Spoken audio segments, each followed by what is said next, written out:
오늘 정확히는 정동원 편이라고 하긴 좀 애매함이 있고, 왜냐면 찾았어요 결국 그 댓글? 못 찾았어요. 그러니까 그 정동 진짜 한참 늘었어요. 한참. 그 홍자 씨의 팬클럽과 마찬가지로 정동원 씨 팬클럽에서도 그런 식으로 좀 다뤄달라고 이야기 댓글이 있었다고 했으나 저는 그 댓글을 찾지 못해서. 맞아요. 저희 팀장님 말씀이었는데 제가 본 건 아니었어요. 미스트롯 같은 경우에 저희도 미스트롯 시작한 다음에 하면 처음으로 정식으로 좀 다뤘던 편이 초등부 7명 이야기였어요. 맞아요. 그리고 제 기억이 맞다면 미스트롯이 이제 미스트롯 2가 결승전까지 끝나고 지금 다양한 이제 그 특집들을 내보내고 있는데 처음으로 했던 특집이 아마 제 기억이 맞다면 초등부 이야기였을 거예요.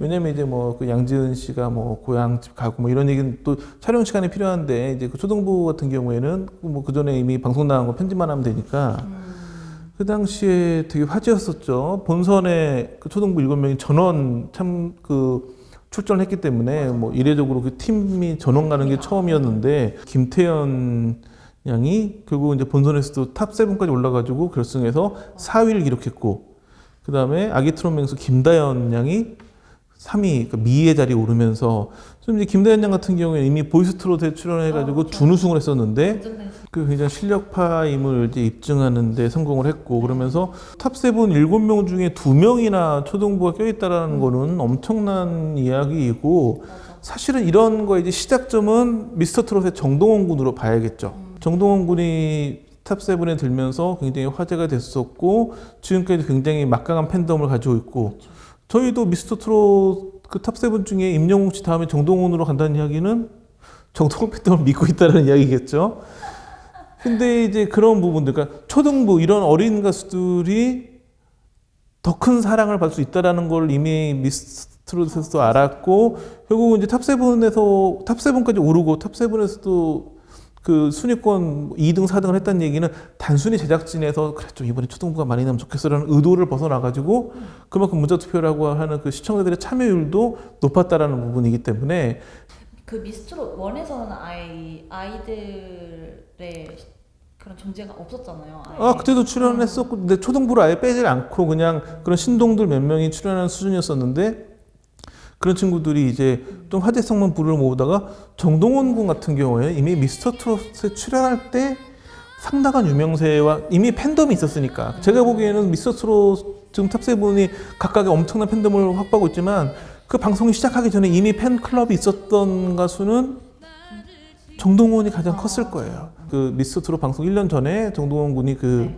KBS 인간극장에 출연을 하죠. 그 인간극장을 보면 그때 이미 그러니까 완전히 무명의 그냥 뭐 가수라고 하기 앨범이 나온 상황도 아니고 그냥 그 전국 노래자랑에서 우상 받고 하면서 이제 전국 각지의 축제를 다니면서 무대를 서는데 그 무대마다 따라오시는 팬클럽들이 있어요. 플랜카드 다 붙어 있고 미스터트롯 출연하기 전에 팬덤까지 확보하고 있었고 또 하나 정동원 군의 가장 큰 특징은 스토리가 있는 가수라는 부분이에요. 그러니까 임영웅 씨의 그 어머니와 외할머니에 대한 그런 이야기. 네.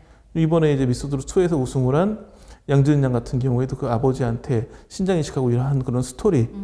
근데 그런 스토리도 사실은 가장 좀 굳건했던 게 정동원 군이었었죠. 왜냐면 정동원 같은 경우에 그 1년 전에 출연했던 인간극장에서 할아버지와의 어떤 애끓는 사연들, 할아버지가 아프시고 나이 어렸을 때부터 키워준 할아버지에 대한 정동원 군의 효심, 또 그 정동원 군을 너무 아끼는 할아버지의 모습 이런 게 이미 인간극장을 통해 가지고 많은 시청자들에게 알려졌었는데 아마도 제가 보기에는 미스터 트롯에 출연했던 사람들 중에서 가장 큰 무기를 갖고 있었던 거죠. 그 스토리가 확실하고 그 다음에 팬덤도 이미 갖추고 있었고 어떤 무기를 많이 갖고 있는 출연자라고 해가지고 몇 등하고 하는 게 아니라 그 이후에 이제 활동에서의 저력이 나와야 되는데 정동원 같은 경우에는 워낙에 노래도 잘하고 색소폰도 뭐 굉장히 수준급의 연주를 하고 그 실력 때문에 중학교도 학교를 사실은 초등학교도 조퇴를 많이 하고 그렇게 어렸을 때 행사를 많이 다녔기 때문에 좀 그 중학교에 어려움이 있었을 수도 있는데 그 색소폰 실력으로 예술을 전문으로 하는 중학교에 가가지고 학교를 다니고 있고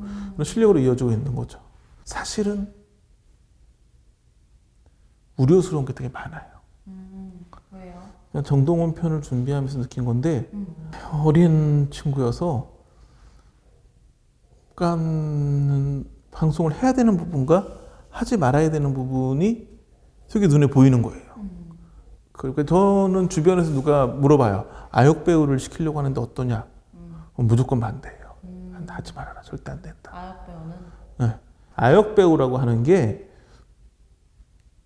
정동원 군 같은 경우에는 어려서부터 음악 신동이라는 얘기를 많이 들었고 굉장히 열심히 연습도 하고 그 인간극장 찍을 때가 6학년 13살이었는데 그때 이미 그 드럼을 자기 연습실에 있는 드럼을 하나가 이미 너무 연습해서 고장나고 두 번째 드럼을 하고 있고 색소폰도 4개를 교체했고 너무 열심히 연습해가지고 입술이 다 물어터가지고 입술에 후시딘 용을 발라가면서 색소폰 연습을 했대요. 그러니까 그런 열정이 있는 친구들이 가수가 되는 건 좋은 일인데 제가 보면 주변에는 이렇게 가수나 아역 배우를 하는 어린 친구들 중에 상당수는 그 친구들이 뭔가 끼와 재능이 있을 수 있겠으나 본인의 의지가 아니라 부모가 연예인이 되고 싶었는데 못된 그런 엄마나 아빠들이 그 욕심을 아이들한테 대신하는 경우가 너무 많은 거예요.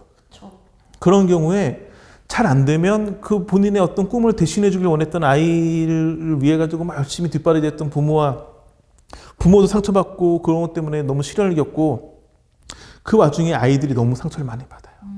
정동원 군 같은 경우에도 좀 이제 사춘기가 시작되고 또 하나 남자 가수 같은 경우에는 변성기도 겪어내야 되고 그런 부분을 겪어야 되는데 근데 인간극장을 보면서 굉장히 좀 눈길을 끌었던 부분들이 있었어요. 어려서 엄마 아빠가 이혼한 여파인 것 같긴 한데 낯선 사람은 물론이고 사람 자체를 되게 싫어했대요. 그러니까 약간 대인기피하는 증상이 있었던 것 같은데 거기서 이제 할아버지 이야기는 뭐였냐면 노래를 해가지고 성공하는 것도 좋은데 무대에 서고 관객들과 같이 이렇게 호흡하고 하면서 성격이 변했다는 거예요. 사람을 너무 싫어하고 혼자 있으려고 하는 성향이었다가 무대에 서면서 그 성격이 변했기 때문에 그 돌아가신 할아버지는 그것만으로 너무 기쁘다고 음악에 대한 열정과 이런 부분이 많아가지고 그런 부분이 많이 좀 그런 부분을 해결해 주겠지만 그래도 참 안타깝다는 생각. 그 인간극장에서 아버지가 그런 얘기를 하더라고요. 가장 크게 바라는 건 가수로 성공하는 게 아니라 평범한 삶을 살았으면 하는 바람이라는 거예요. 그래서 이제 그 아버지는 그런 얘기 하더라고요. 나중에 후회하지 않기를 되게 바란다고. 그래서 이런 이른 성공이 나중에 상처가 되지 않기를 바란다라는 마음. 그래서 제 정동원 편을 준비하면서도 이거 해야 되나라는 생각.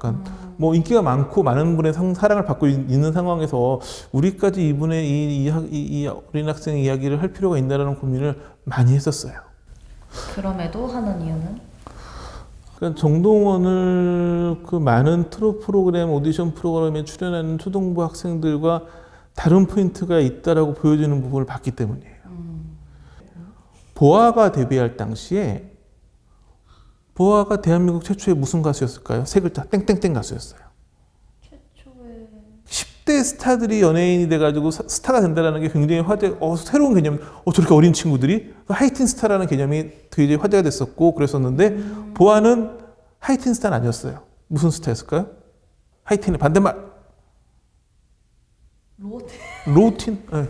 맞아요? 보아가 대한민국 최초의 로우틴 가수였어요. 근데 그 당시에 보아가 뭐 특이한 케이스로 볼 수 있지만 이미 미국의 이쪽 팝 시장에서는 로우틴 가수들이 굉장히 열풍을 일으키고 있었어요. 그러니까 그렇게 좀 SM에서 굉장히 세계의 음악계의 흐름을 보고 로우틴 스타를 데뷔시킨 게 보아였고 보아가 10대 초반, 10대 초중반의 나이 그 로우틴 스타로 데뷔해가지고 뭐 엄청난 인기를 끌었었죠. 정동원 군이 그 인간극장에 나왔을 때가 13살 때였고 그때 13살 때 이제 그러니까 12살, 13살 이때부터 가수 활동을 시작해가지고 지역 행사를 다니면서 노래를 불렀는데 본격적으로 연예인으로 이게 좀 뜨고 전국적인 유명세를 정말 갖게 된 건 중1 때였죠. 14살 때. 그러니까 아마 거의 보아랑 비슷한 나이 때. 그러니까 로우틴 스타, 그러니까 굉장히 오랜만이거든요. 그러니까 뭐 이런 트롯 프로그램, 그 트롯 오디션 프로그램 출연자 이런 개념 다 빼고 그냥 대한민국 가요계를 전체적으로 봤을 때 제가 봤을 때는 이제 보아의 대를 이을 만한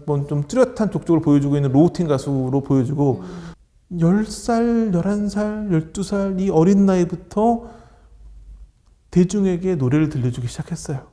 중학교 들어갈 즈음부터는 미스터트롯을 통해 가지고 방송을 통해 가지고 정말 전 국민적인 사랑을 받고 있어요.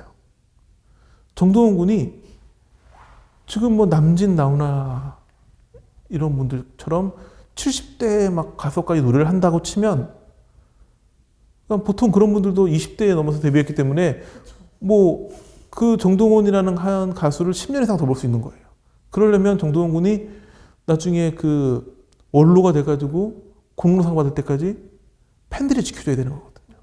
그렇기 때문에 지금 그러니까 정동원 군도 20살 넘어서면 모르겠지만 지금은 정말 음악, 노래 이런 부분에만 관심을 가져주시고 박수를 보내주시고 격려해 주시는 게 뭐 다음 편부터 좀 이제 정동원 군의 이야기를 구체적으로 들어가 보도록 하겠습니다. 그럼 다음부터는 어떤 얘기가 주가 될까요? 노래나 이쪽으로 을 시작하게 된. 뭐 노래나 이쪽 얘기만 많이 하려고 해요. 근데 사적인 부분도 이야기를 안 할 수는 없겠죠. 전 국민의 사랑을 받아야 되지만 전 국민이 관심을 갖고도 지켜줘야 될 우리의 대한민국 가요계의 자산이니까 그 자산을 어떻게 보호할지 뭐 이런 측면도 잘 생각을 해야 되지 않나 싶습니다.